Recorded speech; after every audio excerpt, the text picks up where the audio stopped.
Ja tava dienas kārts ir mērenība, tad šodien galvenais moto ir viss ar mēru, gan cukurs kafijā, gan drāma dzīvē. Šī kārta simbolizē līdzsvaru, harmoniju un spēju atrast zelta vidusceļu. Mērenība aicina nevis steigšanās un pārspīlēt, bet gan prasmīgi savienot dažādus dzīves aspektus, radot mierīgu un harmonisku kopainu. Ikdienā mērenība aicina pievērst uzmanību līdzsvaram. Vai tu šobrīd esi pārāk aizņemta, vai tieši pretēji visu atliki uz rītdienu? Šī kārta saka: apsēdies, ieelpo un pārskat savus prioritāšu sarakstus. Piemēram, ja leduskapis jau draud izdvest pēdējo elpu, bet tu plāno sākt dekorēt viesistabu, varbūt šodien laiks izvēlēties praktiskākos darbus.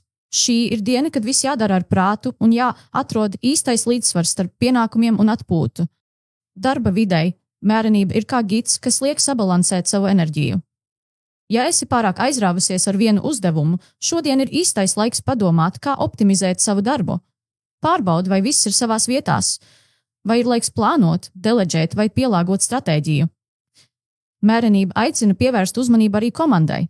Vai viss notiek harmonijā, vai varbūt kādam nepieciešama tava palīdzība. Šī kārts norāda, ka mērens un pacietīgs progress vienmēr ir ilgtspējīgāks par ātru skrējienu. Attiecībās mērenība norāda uz līdzsvarotu un harmonisku saikni. Vai pēdējā laikā viss ir kļuvis pārāk intensīvs? Varbūt nepieciešams ieviest mierīgāku tempu un vairāk uzmanības pievērst mazām, bet nozīmīgām detaļām, piemēram, sarunām un savstarpējai sapratnei. Ja esi viena, šī kārta aicina nesteigties. Īstā persona ienāks tavā dzīvē tad, kad būsi gatava. Mērenība liecina, ka pacietība un līdzsvars ir tavs galvenais ierocis attiecību jomā. Šodien mērenība aicina rūpīgi pārdomāt, kā tu izjūti un izrādi savas emocijas. Vai tu ļaujies trauksmei, vai arī mēģini to ignorēt? Šī kārta liecina, ka mierīgas un līdzsvarotas emocijas nāks par labu. Iespējams, šodien palīdzēs meditācija, neliela pastaiga dabā vai vienkārši apzināta elpošana. Atceries, harmonija sākas tavā iekšējā pasaulē. Tātad, ja tava dienas kārts ir mērenība, šodien ir diena, lai visu darītu ar mieru, pacietību un gudrību. Tas ir atgādinājums, ka viss labais nāk tiem, kas prot sabalansēt dažādus dzīves aspektus. Tāpēc, ja dzīve šodien piedāvā iespēju, pasmaidi un atceries, zelta vidusceļš vienmēr ved uz panākumiem. Un ja viss šķiet sarežģīti, tas ir tējas un mazliet humora pievienot noteikti nekaitēs.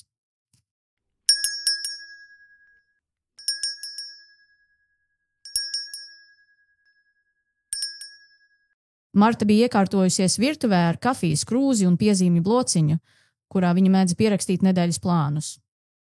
Pēdējās nedēļas bija bijušas haotiskas. Darbs, mājas pienākumi un vēl papildu projekts, kuru viņa bija uzņēmusies, lai palīdzētu draudzenei. Viņa jūta, ka vairs nespēja atrast līdzsvaru starp visu, kas no viņas tika gaidīts, un to, ko viņa pati gribēja. Nūrīta izvilktā mērenības kārts viņai šodien šķita kā zīme apstāties, ieelpot un padomāt par līdzsvaru savā dzīvē.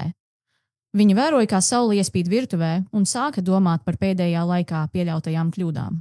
Marta bieži metās darbos ar pilnu atdevi, cenšoties visu izdarīt perfekti, bet tas viņu bieži noveda pie izdegšanas.